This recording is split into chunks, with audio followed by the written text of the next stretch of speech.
কুমির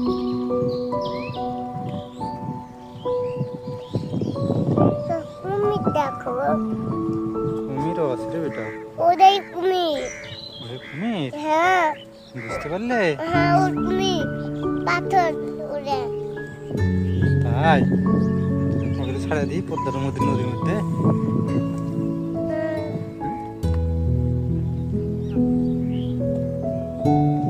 ওরে কি নেশ নড়ছে কেন? নৌকার মধ্যে ঢুকবে নাকি? হুম, ঢুকবে কেন? বেড়াবে তাই। ওর বাচ্চা ওটা হুম মানুষে করছে হুম। কেন? পানির মধ্যে বাচ্চা হবে না?